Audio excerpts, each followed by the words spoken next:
et salut, bienvenue dans la jolie station de Megève pour un nouvel épisode de Version Française, votre magazine de la mode, de la déco, du design, de la culture, du chic à la française. Et ceux qui en parlent le mieux, ce sont les montagnards. Natürlich. Aujourd'hui dans Version Française, une émission qui sent bon l'air pur et la neige fraîche. On commence avec les bérets Lohler, fabricants de ce mythique couvre-chef depuis plus d'un siècle. Découvrez le portrait d'Emmanuel Renaud, un chef étoilé en plein cœur de Megève, inspiré par les montagnes. Le Mont d'Arbois, c'est ce douillet cocon où l'on rêverait de s'installer pour un séjour 100% détente, et c'est notre repérage. Mom, Dad & Me, une entreprise familiale qui a la passion du bois et qui crée de jolis meubles pour nos bambins. On adore déjà notre relève de la semaine. Mais tout de suite, point de vue, un regard affûté sur le nouveauté stylée de la semaine. Chic, Version Française, c'est maintenant.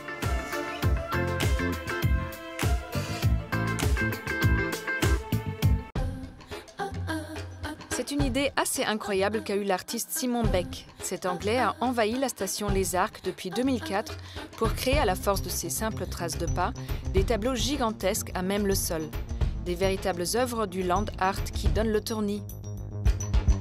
Le Ice Cube Bar, installé dans un hôtel du 18e à Paris, vous promet un moment rafraîchissant. Un bar de glace unique dans la capitale, exit la mini-jupe, ici le dress code c'est doudoune et moufle. Également pour ne pas geler la chaleur du dance floor et les cocktails à base de vodka, réservés à ceux qui n'ont pas froid aux yeux. On pense souvent à Doisneau pour ses photos de Paris à l'après-guerre et son baiser de l'hôtel de ville. Pourtant, le photographe observateur de la nature a aussi capturé avec son objectif les paysages et les habitants des Alpes. On peut admirer ses 120 tirages de ce livre, véritable témoin de la vie montagnarde au début du XXe. Avoir chaud, oui, mais rester chic toujours. Les bouillottes de Béa proposent la bouillotte classique, meilleure amie de votre hiver, mais pas seulement. Miniature à glisser dans vos poches, tour de cou pour les plus frileuses ou bouillotte sac à dos pour qu'elle ne vous quitte jamais. L'hiver sera chaud avec Béa.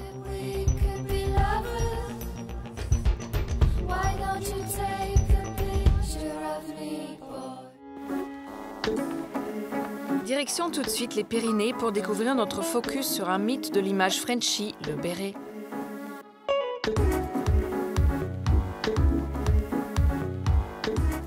Le béret flirte avec le in et le has-been. On ne sait pas vraiment où le mettre ni comment le mettre. C'est la casquette du grand-père en balade, mais c'est aussi l'accessoire cool des breakdancers des années 90. Instant culture G, on a demandé au directeur commercial de Lohler l'histoire de la galette nationale. L'histoire de béret, il a commencé plutôt vers le Moyen-Âge, donc avec les bergères de Pyrénées, qui a fabriqué leur propre béret à la main. Hostile à une météo parfois rude, les bergers ont dû s'adapter et c'est comme ça que l'histoire du béret a commencé. Avec la laine de leurs propres moutons, ils ont imaginé ce couvre-chef circulaire. Puis le béret a fait son chemin et est descendu dans la vallée et s'est popularisé. C'est Lohler en fait, qui a fait la première usine industrielle. En fait. Là, on parle de 1840. Donc c'est la première fois qu'ils ont réuni toutes ces bonnes femmes qui travaillaient à la maison à l'époque, ensemble, sur le même toit, pour créer la première fabrique. Loin des pâturages, le béret est aussi un accessoire clairement fashion.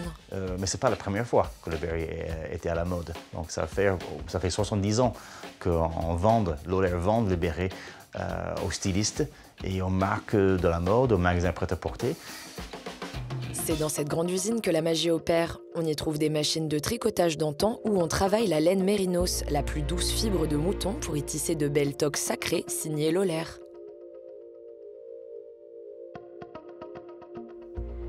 Tout de suite, des chiffres et des chiffres sur le béret.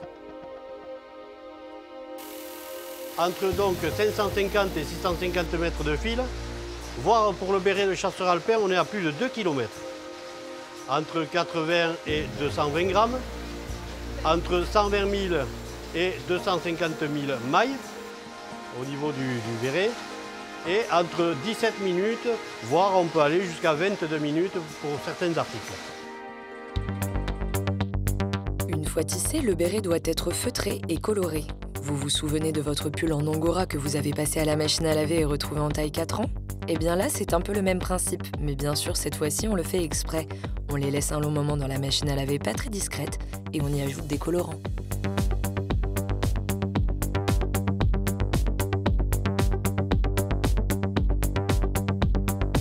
Fraîchement feutré et coloré, il va se faire enformer et sécher sur des structures en métal.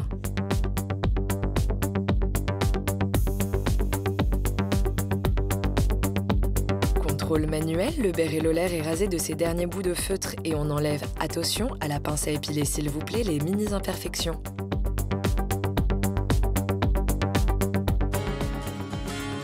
Plus que du savoir-faire, un travail d'orfèvre. Et dans les ateliers de confection, on réalise toutes sortes de bérets, pour la mode aussi bien que pour l'armée. Oui, car Lohler est un des derniers fabricants de bérets militaires.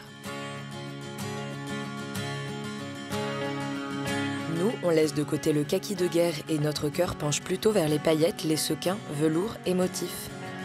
Oui, car ici on fait aussi des pièces pour vos soirées cocktails et autres joyeusetés. Voilà les tissus de la nouvelle collection, avec des paillettes, voilà, un peu de brillant, voilà, des velours. Voilà, ça c'est les nouveaux tissus. La coloriste imagine aussi les couleurs et les formes des différentes coiffes. Un métier artisanal, long et exigeant. Sacré label patrimoine vivant en 2011, le béret Lohler vit ses heures de gloire. À vous de voir maintenant si vous le voulez chic ou à la bonne franquette.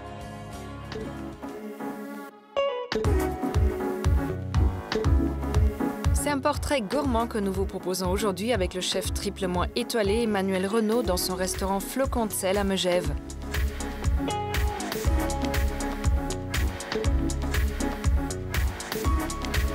Emmanuel Renaud, c'est lui, un chef 3 étoiles qui n'a jamais perdu son côté nature, son amour pour les montagnes et sa région d'adoption, la Haute-Savoie. Installé sur les hauteurs de Megève, ici vous vivrez une véritable expérience en vous louvant dans un hôtel cosy et en dégustant de fameux petits plats. Le tout servi dans un écrin de nature presque perdu au milieu des montagnes. Si aujourd'hui son établissement fait partie des relais châteaux et que son restaurant est triplement étoilé, cette histoire a débuté il y a déjà 18 ans dans ce bistrot au cœur du village.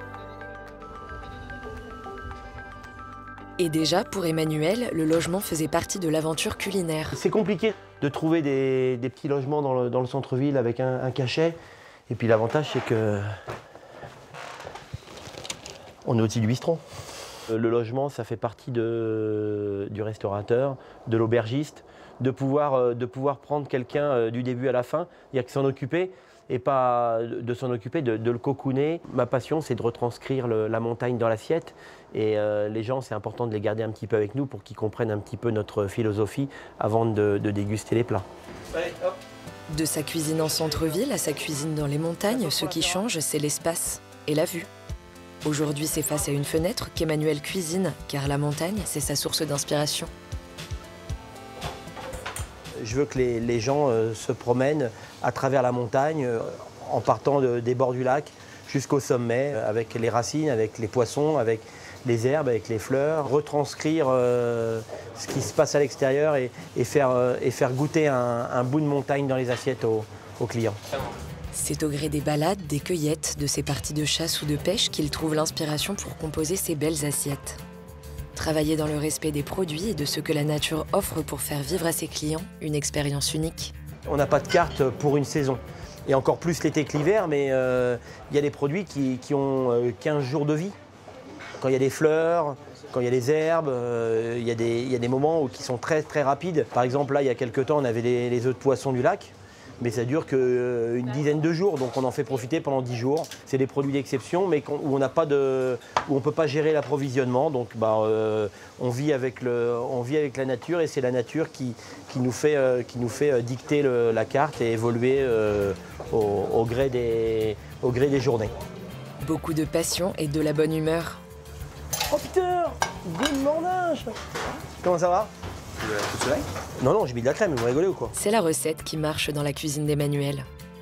C'est surtout d'avoir des équipes qui connaissent la maison. Nadine travaille avec moi depuis 11 ans, Peter depuis 4 ans et demi, 5 ans, ouais, un peu plus de 4 ans. Donc c'est important d'avoir une équipe et puis des personnes qui connaissent mes envies, qui connaissent la nature, qui savent qu'il n'y a rien de figé. La routine, c'est triste, la routine, même pour nous. Une équipe jeune et dynamique à qui il aime transmettre, mais aussi dont il s'inspire. Si le fait de s'entourer avec des jeunes, ça permet d'avoir une dynamique parce qu'ils ont une énergie positive et une passion qui explose. Donc on arrive à avoir des jolis échanges. Moi, j'adore travailler avec des jeunes passionnés. C'est vrai qu'on a une image dans notre pays où des fois c'est pas tout rose, et ben moi je vois que dans la cuisine on a que des gens passionnés. Je pense qu'on apprend tous les jours, on apprend, la nature nous apprend tous les jours, et puis les jeunes nous apprennent tous les jours d'autres visions.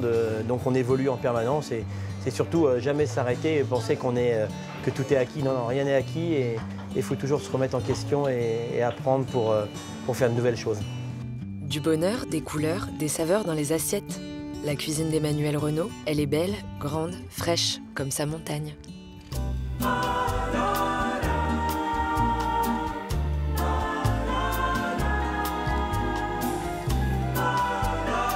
Bonjour Emmanuel, merci de nous accueillir chez vous, à la montagne.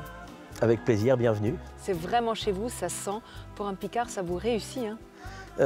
Picard à moitié. Je suis né en région parisienne, passé mon enfance en Picardie, en tout cas pas originaire de la montagne, mais toujours amoureux de la montagne. Donc même si je n'avais pas été cuisinier, je serais quand même à la montagne. Le guide Michelin a dit de vous que vous faites une cuisine moderne, épurée, subtile. Et pourtant, c'est une cuisine de montagne. On pourrait croire que l'un est contraire à l'autre, mais non, pas du tout. Vous avez réussi à réunir le tout. Il est vrai que la cuisine de montagne, si on regarde un petit peu à quoi correspond la cuisine de montagne, on associe la cuisine de montagne à une cuisine lourde. Oui. Parce que la cuisine de montagne était avant tout faite avant pour des montagnards, mais les modes ont changé, le travail a changé, et c'est vrai que maintenant on vient à la montagne pour le plaisir, pour les loisirs, pour les balades, et puis par la même occasion goûter la cuisine de montagne, mais différemment. Ça veut dire goûter les poissons du lac, goûter les herbes de montagne, goûter les gibiers de montagne. On n'a plus les mêmes appétits qu'il y a 20 ans, les modes ont changé, maintenant c'est que dans le détail. Mais on ne part pas avec la faim, je vous assure, hein. Donc on a une cuisine... témoigne, c'est vrai. On a une cuisine qui est légère dans la technique. J'aime que la technique soit présente dans la préparation, mais je veux que ce soit comme à l'extérieur, que tout paraisse naturel. Alors la montagne, elle vous entoure et vous en profitez pleinement. Vous allez à la chasse, vous faites des balades, vous m'avez dit tout à l'heure derrière vous, vous connaissez par cœur la vallée. Je suis chasseur de champignons aussi. Ouais. C'est vrai que je connais, je ne vais pas vous donner mes coins parce qu'ils sont en face, mais tous les arbres, je connais quasiment tous les arbres où poussent les champignons. Et ce qui est beau dans la nature, c'est de lire la nature. On a une vraie richesse de produits. Et ce qui est important dans ma cuisine, et encore plus l'été, c'est qu'on a la chance d'avoir des produits qui ne voient pas le frigo. On va aller chercher le matin, on les consomme le midi, on va les chercher l'après-midi, on les consomme le soir. C'est-à-dire qu'on a une proximité de produits qui est fabuleuse, et ça se ressent dans l'assiette. Et du coup, proximité aussi avec vos fournisseurs, que vous connaissez certainement très bien?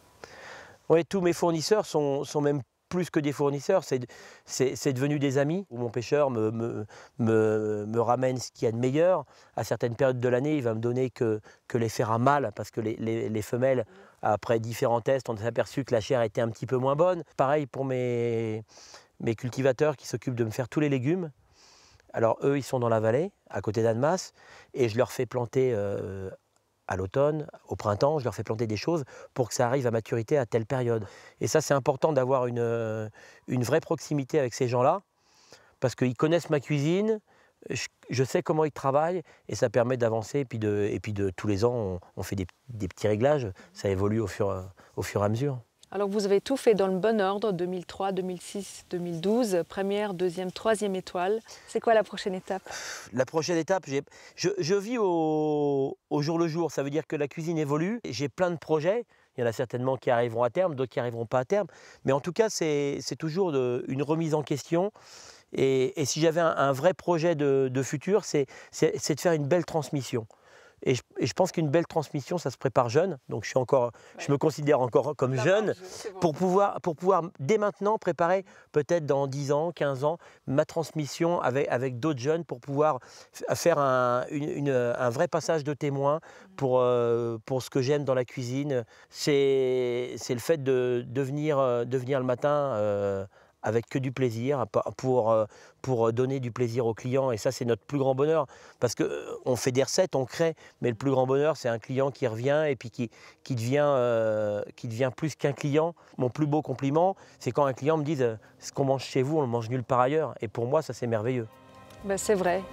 Je témoigne, c'est vrai. On le mange nulle part ailleurs et c'était un vrai plaisir de venir vous voir, de vous visiter. Bon. Merci Manuel. Au plaisir de vous accueillir pour vous faire goûter d'autres saisons et d'autres parfums.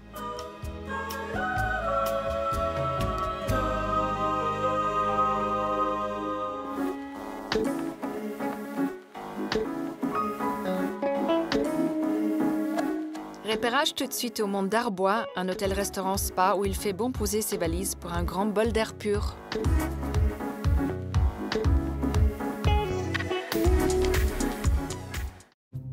Dès ses débuts, l'ambition de Megève était d'être une station de sport d'hiver portant le symbole de l'art de vivre à la française. Aujourd'hui, elle reste très convoitée, pour ses pistes comme pour son village. Parmi ses nombreuses bonnes adresses, Megève propose notamment quelques sites d'exception. N'avez-vous jamais rêvé de vous réveiller avec cette vue? De voir le soleil se coucher là-bas? De prendre un bain en regardant le Mont Blanc par votre fenêtre? Eh bien, c'est ce genre d'expérience que propose la suite de l'Idéal 1850. Cet endroit, l'Idéal 1850, c'est d'abord un restaurant sur les pistes avec une vue assez exceptionnelle à la fois sur la vallée de Megève, le Val d'Arly et également le Mont Blanc. Mais il a la chance d'abriter une suite absolument exceptionnelle qui est un hébergement unique en son genre. Unique, ça oui. Le chalet propose un hébergement pour un couple, une famille ou des amis. Jusqu'à 9 personnes peuvent passer une ou plusieurs nuits ici et ont à leur disposition un maître d'hôtel, un chef et ses 2 commis. Rien que ça. L'occasion de dîner avec les montagnes pour vis-à-vis et de se sentir seul au monde. C'est un endroit qui n'est pas accessible par la route, il est accessible uniquement par les remontées mécaniques. Donc après 17 heures, c'est un endroit qui est vierge de toute activité et qui permet de passer une nuit en pleine nature au sommet de la montagne à portée de main du Mont Blanc. Vivre l'expérience de la suite idéale, c'est vivre une expérience unique et extraordinaire. Une expérience à l'initiative de la famille de Rothschild qui est à l'origine de la totalité des établissements du domaine du Mont d'Arbois. L'histoire de Megève est très liée avec l'histoire de la famille de Rothschild. Le domaine du Mont d'Arbois compte 2 hôtels et 5 restaurants, parmi lesquels le chalet du Mont d'Arbois, hôtel 5 étoiles. À l'image de tous les établissements des Rothschild, le lieu se veut très personnalisé et ressemble à une maison de famille, alliant tradition et modernité. La famille de Rothschild a toujours pris beaucoup de soin à participer en fait à la décoration, à l'ameublement de l'ensemble des établissements du domaine. Le chalet accueille aussi le restaurant Le 1920, doublement étoilé avec à sa tête le chef Julien Gatillon. Et si votre truc à vous ce n'est pas le ski, ici on trouve un spa plutôt sympa, ou un parcours de golf 18 trous qui donne lieu depuis l'hiver 2016 à une activité inédite, le golf sur neige. On est sur le golf du Mont d'Arbois qui a été créé en 1964 par M. Henry Cottens pour la version été. Et donc pour l'hiver 2016, le domaine du Mont d'Arbois et le golf du Mont d'Arbois a offert à tous ces golfeurs la possibilité de golfer sur la neige tout au long de l'hiver. Une activité qui s'effectue en pleine cohabitation avec les skieurs régulièrement intrigués depuis leur télécabine par ce parcours unique au monde. Le Winter Golf est pour le moment un parcours 6 trous promis à s'agrandir dans le futur. Une activité originale, un lieu au cadre privilégié, mais également un terrain réfléchi et entretenu pour une vraie expérience sportive. Il était important pour nous de pouvoir avoir aussi des qualités sportives. Le parcours s'étend sur à peu près une quinzaine d'hectares. On va avoir 10 hectares qui vont être vraiment damés en configuration piste, où on va juste rapporter les dessins, les contours de golf pour avoir vraiment un design et puis une approche technique au niveau du jeu aussi. Une approche technique soignée, notamment grâce aux greens synthétiques élaborés pour permettre une qualité de jeu optimale. Sinon, les vrais golfeurs s'y retrouveront. Le jeu reste le même, seule la gestion des appuis diffère un peu. Finalement, les différences ce sont essentiellement l'envol de la poudreuse à la place de la mode de terre et la couleur de la balle bien visible. Sportives ou hôtelières, les expériences inédites du Mont d'Arbois sauront séduire les amoureux de la montagne.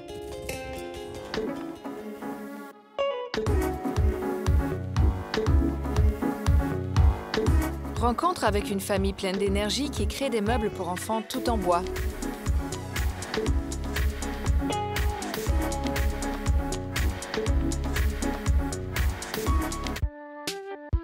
Il était une fois Mum Dad Me, une entreprise familiale qui a développé sa marque de mobilier au style très reconnaissable. Dans la famille, il y a Loana, son époux Romain, et Bastien, le frère de ce dernier. La marque s'est établie à Angoulême depuis 2013 et se construit à coups d'aller-retour entre l'atelier et le magasin. Mais quelle est donc l'histoire de la marque ? On a créé notre concept store en arrivant sur Angoulême. Ça a commencé donc avec Loana et moi-même. À la base, donc c'était un concept store enfant. Et puis petit à petit, un atelier est arrivé, donc j'ai commencé à travailler tout seul. On a lancé la création de mobilier. Là donc Bastien est rentré dans l'équipe. Après, la société a très vite grandi. Et aujourd'hui, nous sommes 8. Plus on grandit, plus la société évolue et c'est aussi pour ça qu'on change de nom. Mum Dad Me laisse sa place à Bloomcall, un changement de nom qui va de pair avec un changement de cible et une évolution de l'univers. La marque évolue puisqu'on ne propose pas que du mobilier à des enfants, mais aussi à des adultes. Et ce mot-là, je dirais plutôt la Norvège nous caractérise, plutôt la Scandinavie sur le style de notre mobilier. Un style aux inspirations scandinaves donc, mais un univers aussi très poétique, épuré, aux couleurs douces et poudrées. On aime les lignes pures, les matériaux bruts, du coup on s'amuse autour de tout ça en fait. Et derrière cet univers, l'esprit de famille n'est jamais bien loin. Une entreprise familiale, le côté familial, maman, papa, notre fils, notre papa, mon épouse. Un vrai travail collectif à l'initiative duquel on trouve souvent Loana, touche créative de l'équipe. C'est plutôt moi qui vais donner les tendances déco, on va dire, les influences. Moi je vais dire, bah voilà, je la veux comme ça, telle hauteur. Puis Audrey, elle va commencer à dessiner, puis je vais dire, ah bah non, ça me plaît pas, tu me refais ça. Et puis les garçons, ils vont arriver, ils vont dire, ah ouais, mais pourquoi t'as fait ça, pourquoi on ferait pas comme ça? Techniquement, ça serait mieux pour nous. C'est vraiment un travail d'équipe, en fait. Pour tout ce qui est technique, on file du côté des hommes de la famille. C'est l'affaire de Romain et Bastien. Romain coordonne les projets, tandis que Bastien est responsable d'atelier. Un atelier où on retrouve toute une équipe au travail. On fabrique des prototypes et ensuite des modèles qui peuvent être reproduits à plus grande échelle. Dans l'atelier, on travaille non seulement la collection, mais également beaucoup pour le sur-mesure et l'agencement d'espace, car Mum Dad Me diversifie ses activités.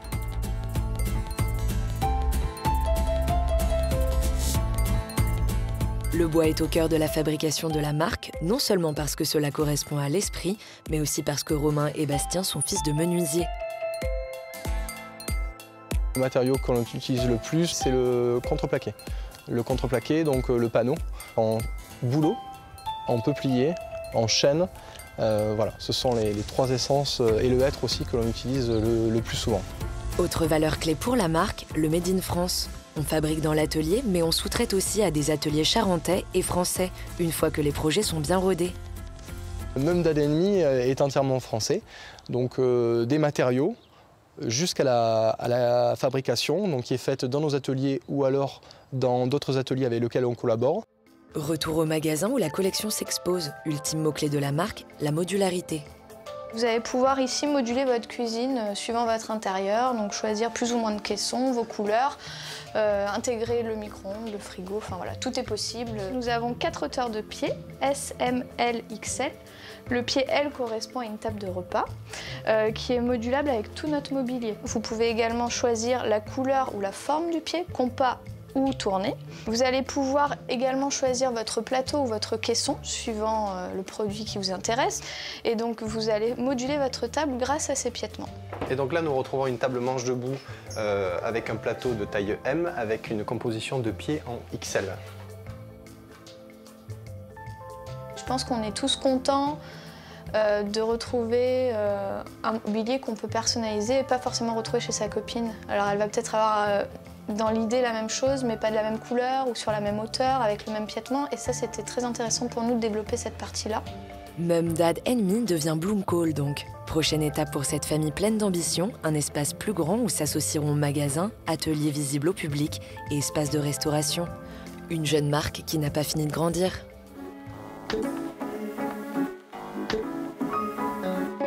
Version française est déjà finie, alors soyez chic toujours et retrouvez-nous la semaine prochaine. Bye!